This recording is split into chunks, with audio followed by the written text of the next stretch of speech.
All right, let's take a look at our synth module. Now remember, the first thing that you want to do is to turn it on. And so as you can see right now, it's on. So I'll turn it off, and then I'll hit the on off again, and there it is.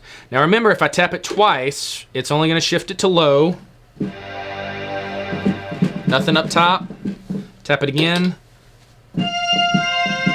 It's all up top. Nothing down low. Tap it again. And now it's back.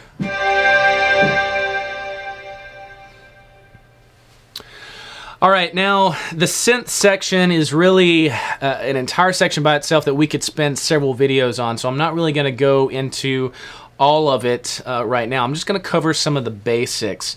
And within the synth, you've got a variety of things that just really tailor the sound. It's all going to start with the original sound source, or what we call the oscillator. And as you can see right here, this says OSC. This is our oscillator, and you can choose between samples, FM, wave, or a different kind of wave shape. You can load sounds, you can choose between all of the different settings, but we're going to leave it on sample, and this knob right here will select what kind of sample we're going to use. As we twist this, you can see on our display here it changes name. So we've got big pad, PH, brightest pad version 2, dark pad, and so on.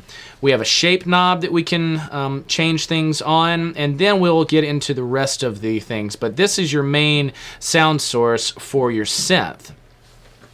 Now, the main synth that you're going to use is number 200. Right now we're on 1, but 200 is one that's been kind of preloaded in there, and it's really an overall, just kind of an all-around good synth that you can darken up and use during transitional periods, and if you need to open it up and have it really bright during big courses, it really has a lot of energy to it. And so I'll go ahead and I'll change over to number 200.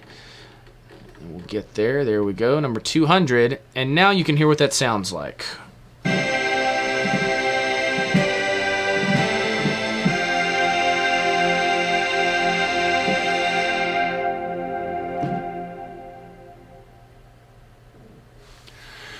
So you can see it had a nice bright sound to it. I pulled that mod wheel down to darken it up. Now we can adjust the shape of it a little bit. Now the shape doesn't contour on all of these different samples. It just kind of depends on the sample or the wave. And so if I open up the filter and I play a chord,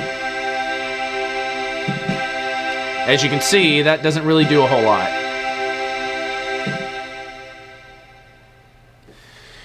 Now, depending on what sound it is, you can adjust that shape, and it just kind of tailors the overall EQ of it.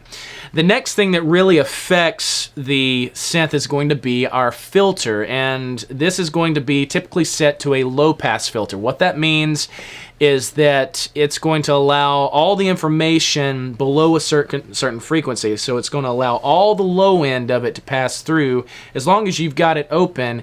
And as we open up that filter, it'll start to allow all of the high end to sound through.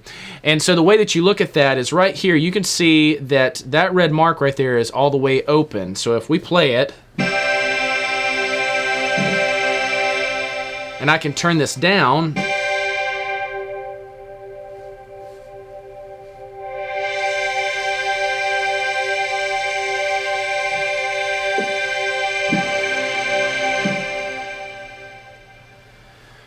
you saw how that started to brighten it up as I turned it up. It started kind of darken it as we went down. Now, there are other parameters that affect this. You can turn up some resonance, which means that it's going to kind of find a certain frequency and really accentuate that frequency. We can do modulation to that, so it adds movement to it. We have other things like amp envelopes that allow it to kind of give it a pulsing feel, where almost the amp is kind of considered like the volume of it. And so just imagine that that synth increasing and decreasing in volume depending on how we've got the amp set. We can add an LFO to that, which makes that do it automatic. Now, the amp envelope is really what controls the overall volume of the synth. And so when we play the keys, you want that synth to sound out. If we have like a long attack time set, it might take a while for it to build up. So right now, if I pull this attack time down, you can see it immediately sounds out. But if I turn it up, you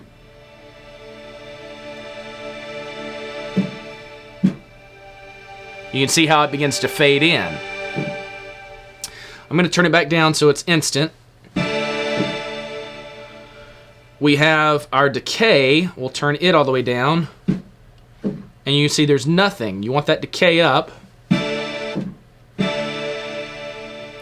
can see how it kind of comes down.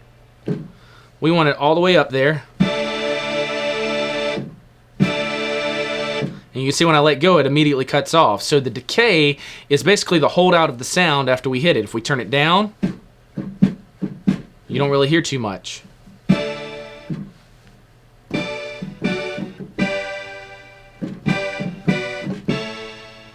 So we'll turn it all the way up, and this is what you want for like pads and long synths.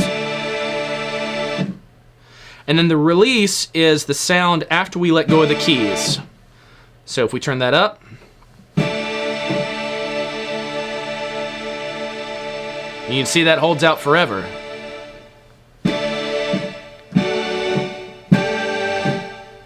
So we'll turn it up just about halfway.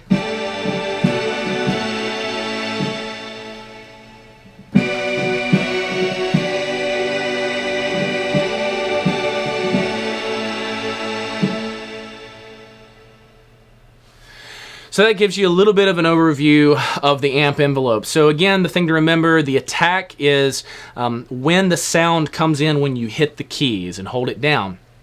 The decay is how long that sound is going to sustain while you're holding the keys, and then the release is how long the sound continues after you let off of the keys. And so if you have a sound that is a little bit more plucky sounding, meaning that there's a quick cutoff to it, you might need to increase the release time or the decay time just a little bit. If you find that as you're changing your chords, your pad is really not catching up, you might need to increase the tack time or turn the attack time down closer to 0 so that when you hit the keys, it actually sounds out. In addition to that, we have a variety of other things. There's arpeggiators and such, which you're really not going to use. I really don't use the mod envelope or the LFO really much at all. I'm usually going to stick to that 200 patch, and I'm going to use that mod wheel. Now, the main thing that you want to know how to do is how to program this mod wheel. A lot of times I'll come in and I'll switch to the live mode, and I'll move this mod wheel, and it doesn't control that frequency right there. As you can see right now, whenever I move it, it's not doing anything. And that's because right now it's not programmed all the way for it. And so the way that you know is this is going to be lit. See where it says wheel? This is the main thing you want to know. And what you want to do is you want to tap it twice, and now it's flashing. Now you want to come over to your frequency knob, and you want to turn this, and you can see it starts to create a range here. So this is going to be your top range. This is your bottom range. So this is when the wheel is all the way up, and then this is when it's all the way down. So I can play right now.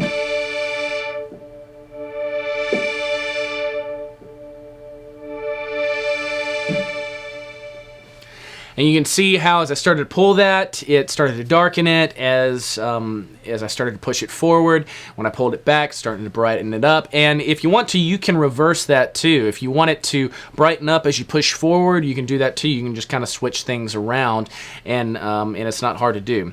And so again, we've got our filter and our oscillator, and that's the main portion of the synth. You're really not going to do anything outside of the 200. The 200 is kind of where you're going to stick.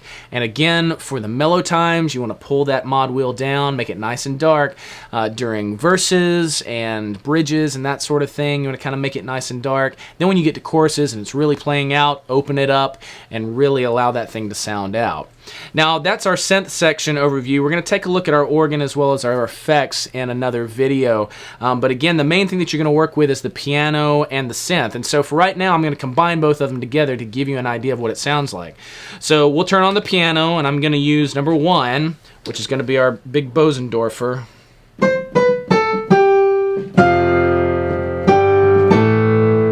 Turn on our synth.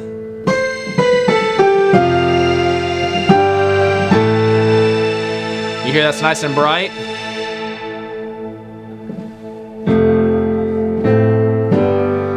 Nice and dark. Brighten it up.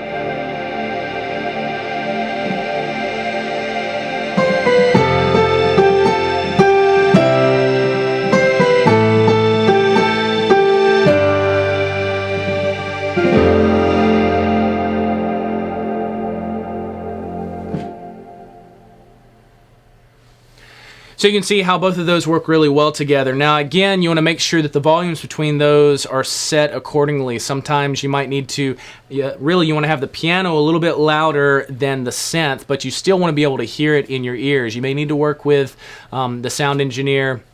He may tell you that that synth is a little too bright. If it is, you may need to just darken it up just a little bit and not go too bright with it.